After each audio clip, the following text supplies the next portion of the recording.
and I have heard most of you. Some of the issues, yes, you're raising are very, very genuine. I don't So where is believe. Billy? Where is Billy? I Where don't is know. Billy? Unfortunately, Tuale mali unfortunately, nasikia Billy ako wapi? That's what we want to hear. Kindly. Osama. Yes, where is it? Kero, Nairobi. I know you, of course, but as a matter of fact, I didn't know anything about Billy because, as you know, No, where are you here? that is. Umejuaje space iko on? eh, Where is Billy? Umejuaje space iko on? Wewe tuambie tu mali Billy yako na hiyo story ishe hivyo. I don't know This is about Billy, bro. I si don't know about tutakuja Billy. tu. I All can. right Ah, then. All right then. If you And don't know mwambie. about Billy, you said you're here to listen to your people. So we are asking you to go tell your people to present Billy. That is all we want from you, Thank you. Kipchumba. Bye. no problem. I'm happy to listen. Asante Sawa. sana. Yes, please tell your people.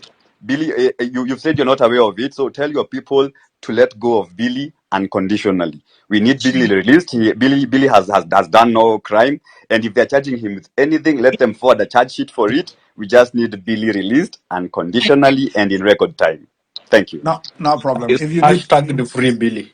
If you need my help, I'm ready to help where I Yeah, can. we're already asking for your help. That is what you did. Thank you. That's why you're here. We're asking for your help. I've had you, and I'll pass the message to the relevant authorities. Asante sana. Please. I proceed. I'm listening. Okay. Nick, can you just give Yes, me 2 minutes? I'll be very quick, please. So, tafadhali. I would say, wanasema our financial budget ni it's about 4 trillion. But I just want to highlight zile scandals zenye tumepoteza do and hii pesa haijai kuwa recovered mpaka today. I know I've talked about it, but I'm happy to repeat. Bwana CS akiwa hapa na you should remain on board. Mtuatishe. Remain on board because politicians see Mungu. You heard Boniface say yesterday. Politicians thrive on fear. Mkikuwa fearful, mkiogopa, that's when they thrive. Naona Aaron ako hapa. Aaron, fuck you. Hii metutesa.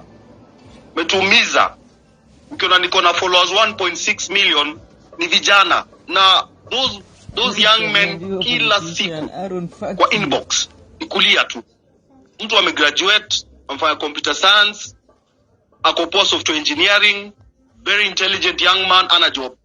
Anakaa nyumbani, mamake kuja jioni, payslip imekatwa, kesho wanaambiwa wahame, wameishi hapo miaka yote, so anashindwa tutaenda wapi. Kijana amesoma, ana job. Kwa civil engineering, ana job.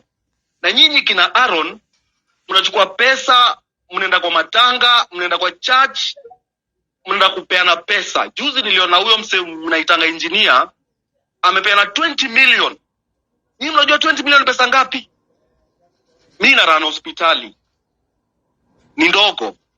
Bili yangu ya wages ama salary ni 200,000. 20 million ndalipa watu wangu 10 years. Kipchumba Murkomen was forced to leave that Twitter space that was discussion chat that was going on after he was really called out on what is really what the nation is talking about on the absence of that gentleman. Ladies and gentlemen, the Billy, who Kipchumba Murkomen is being asked there, since he disappeared, has not been produced in court, and the members of public are raising more questions. But in this podcast, I want us to look at the strange orders that is behind these unusual killings. And let's start here. If you see this gentleman you're seeing in this video is known as Evans Kirato.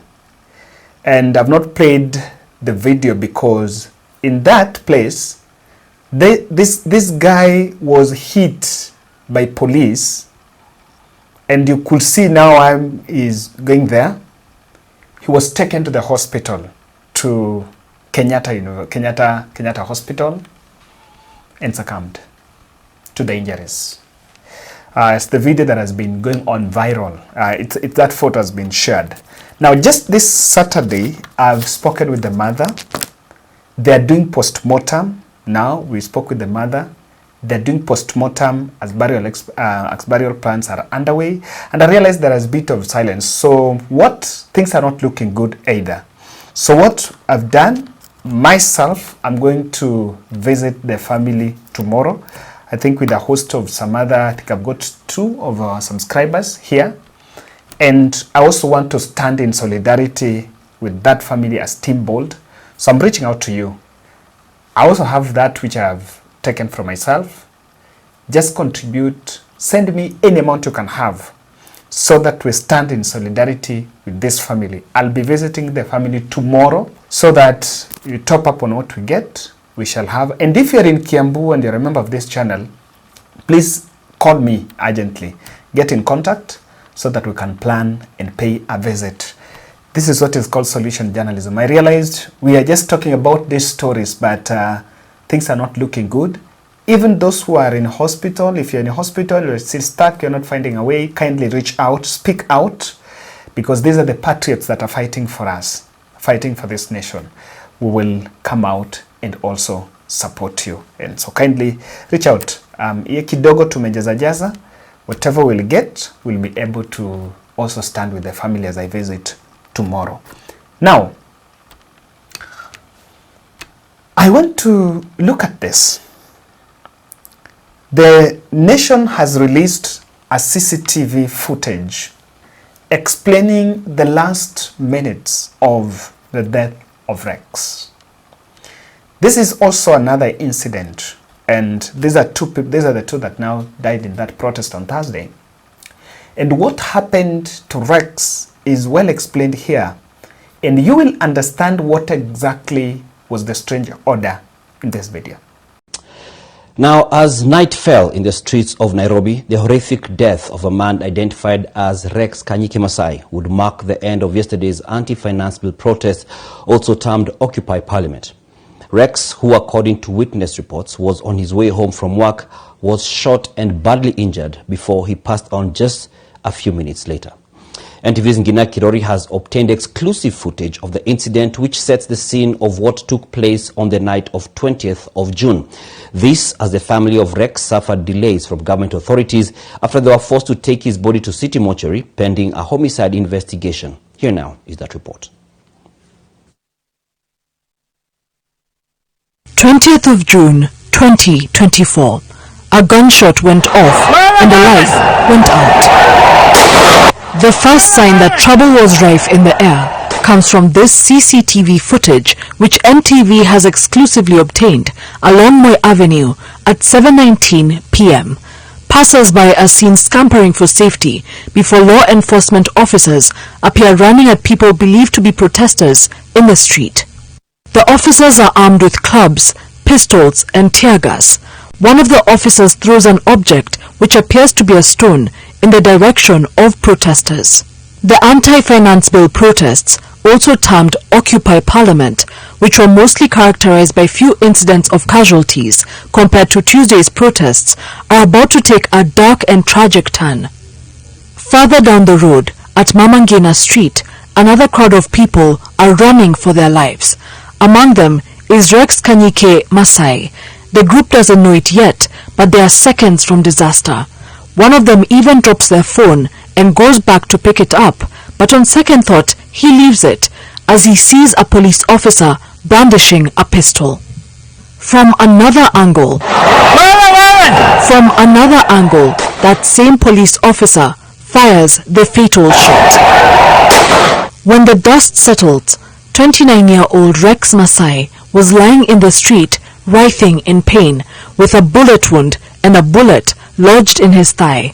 His friend, whom we will not identify for security reasons, rushed him to the nearby Bliss Medical Center near National Archives. However, it was too late. The family of Rex Masai was told that due to it being a homicide investigation, they would need to take his body to City Mortuary, where a post-mortem examination would be done.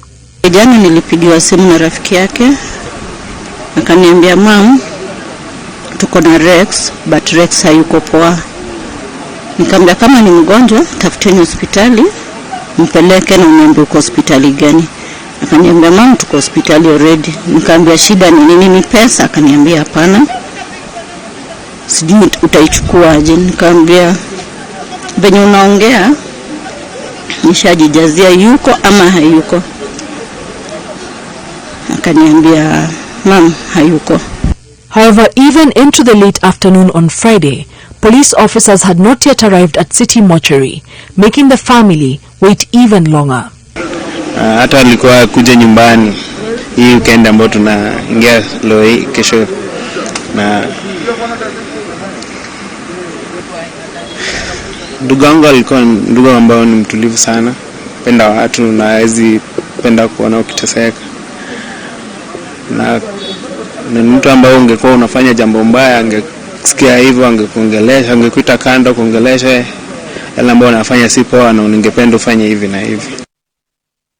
The National Police Service has yet to issue an official statement regarding the issue, with the last communication they made about the protests coming 1 day ago. In the case of Rex, it's unfortunate that we live in a country today where youth are killed for merely exercising their constitutional rights. The Independent Policing Oversight Authority has, however, issued a statement confirming that they have launched investigations into Rex Masai's death and have called on police officers to exercise restraint. If she could issue a message to the person who shot her son, Rex's mother says she would tell him this. Mama napenda Mungu, sitamlipisha kisasi. Acha Mungu akadili na yeye. At approximately 7 p.m., Rex Masai was still alive along this street before he fell dead after a gunshot was fired. Had he lived, his family says, he would have achieved his dream of becoming an architect. His only crime, they say, was being on this street at the wrong time. Ngena Kirori, NTV, Nairobi. Here, people are running. And then police shoots. By the way, it was shot in the thigh. And of course, because thigh has that artery, this bit, that artery, I think there was excessive bleeding. It could not be helped. And succumbed on the very Thursday. This is the one that many people have been talking about. The Evans Kirauto has not been much in public, and people have really raised some concerns about that. That is why people have really been talking about it. And I honestly do believe that we should be more careful and look at what exactly happened here. As a nation, I think clearly here it's a point that there was an order to use live bullet. What I don't know is what triggered it, because there was no problem. This is a clear case of live bullet that was used. During the day, the protests were very peaceful. So, of course, the Kenyans that were there engaging the police in running battles, taking cover, getting out, and also regrouping, and just chanting and singing the whole day. And contrary to Tuesday, there were arbitrary arrests. There were more arrests on Tuesday. But the police did not do more arrests on Thursday, because what happened on Tuesday was really mind-boggling, because you arrest someone, before the protesters leave town, they go to the station demanding those people to be released. Yeah.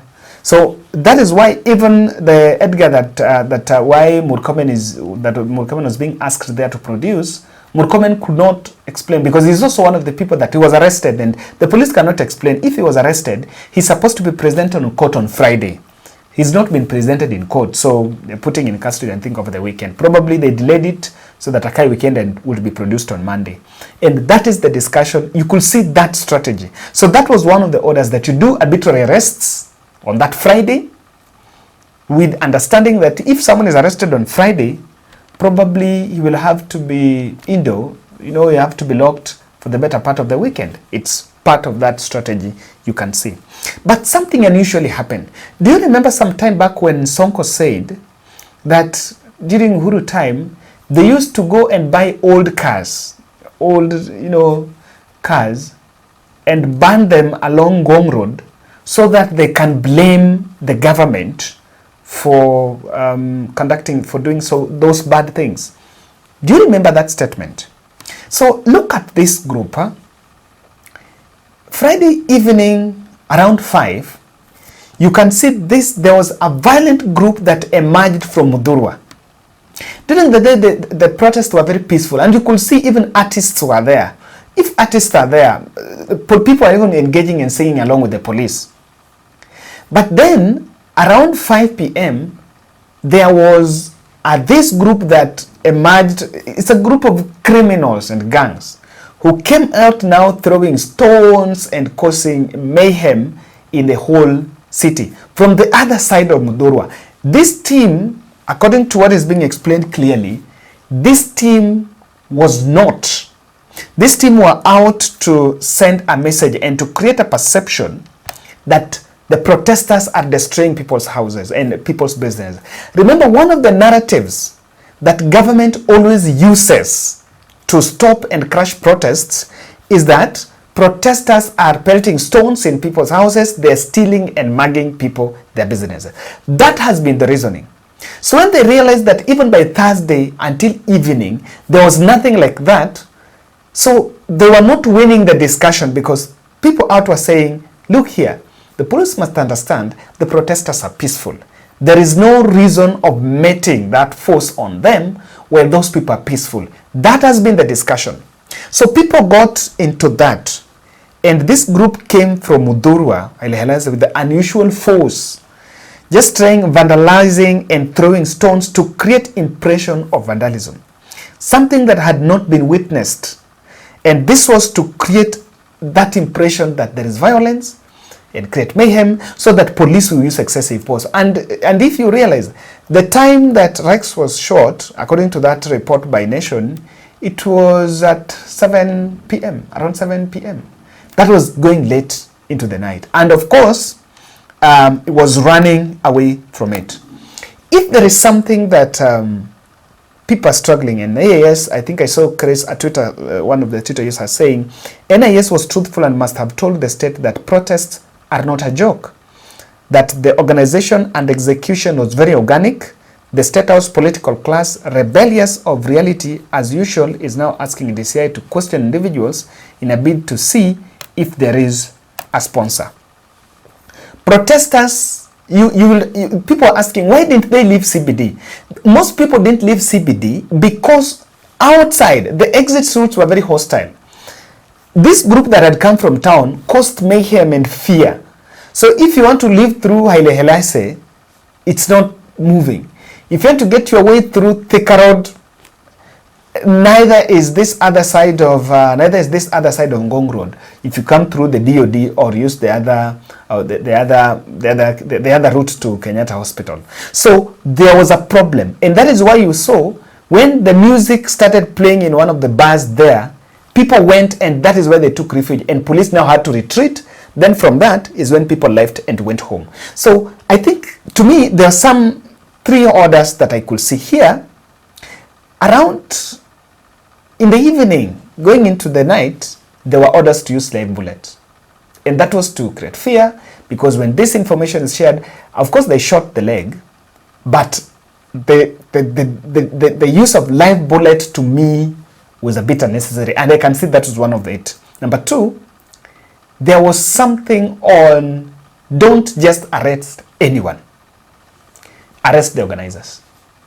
Because the people that have been arrested so far are not the other protesters. It's those who are alleged as the organizers. But remember, this protest lacks a face. A strong face, you can say this is behind it. Even Bonnie says, I am just a Kenyan, I'm just tweeting, but I have more followers than others. Just like other people also have followers. And everyone has been talking about it. So there have been an attempt to try to create people and bring in figures in it, but that has not been very possible. And so, this is what I'm seeing, and this is an advisory analysis. The investigations must audit the Nairobi Operation Command. We must audit all those people that were sent out for the Nairobi operation. They must be held accountable. And where was command? Which command? Because the police command is not something arbitrary. It's stepped. And people don't. And by the way, I have quite a number of my friends here who are cops. They say you cannot shoot without an order. You cannot without an order. There is always an order coming. Someone must always tell you do this, do that. There is a back There is a chain of command. So that chain of command needs to be audited so that we don't get into this. I kept on saying, let these people protest. Salem David is saying, when they protest and we drop finance bill, it will be a vote of no confidence. But I strongly believe, without cursing all these emotions, when people started being killed around, that picture is not good for the nation. Remember, we have a country to protect. That picture is not good for the nation. So let's not go there. Let these people protest. Wakimaliza, let people go home peaceful. There will be no problem. And I think we need to get that right. Number two, the messaging on the protests should escalate that it should end at 5 p.m. Guys, no one wants to lose you, the patriots. When it gets to 6 p.m., leave town. I realized at 6 p.m., one of the trending hashtags was leave CBD, because people had left and some people had remained. The reason why they could not, remember, there are those who could get Uber, those who could get into their cars. Transport was paralyzed kidogo, so there was a problem. But guys, around night, even if you protest, when you're protesting at 6 p.m., just retreat and go home. Yes, there is always another day. And this is something you should not lose yourself in the fight. So that's also one of the messaging that should be out. Number two, the churches, the restaurants, and open spaces within town, they should offer refuge to protesters. Because I realized there was one of the churches that I want to mention. There was one of the churches that was being blamed, that they declined, that protesters were running, they were looking for somewhere to go, they could not get. So if there is a bar, if there is a church, open your doors, because these are Kenyans. You can save a life. You can save a life by opening your doors. When people are running and there is no way, when they get into a restaurant, they get into a room, no police will get there to shoot anyone there. Police are also not mad people. They will not do that. So open your doors to Kenyans. When you see things are there, unlike businesses will not feel comfortable. But I've seen supermarkets opening. Number three, the security officers court should take individual responsibility. It is high time that we prosecute. If no one ordered the police to shoot someone and that police is seen in CCTV doing something, let's normalize police being taken to court individually. That will be very important. Ladies and gentlemen, that is my take. I still remind you tomorrow at 8. And if you're around, urgently, if you're around Kiambu, I want us to visit the family and syndicate me with anything you can have, so that tomorrow when I go there, we also want to stand in solidarity with this family. There is always something called solution journalism. When I was so touched when I saw the Nation journalist telling the police not to shoot a protester, and he confronted the police and was asking, why are you beating a protester? Now that is what is called solution journalism. I realize we are doing a lot of messaging and we're giving information, but there are quite problems here. So that's why tomorrow I'll visit the family in Kiambu. Send me anything. Support us in this, so that hata mimi nikienda with the team that will be there, we also go to give something in solidarity. Asante.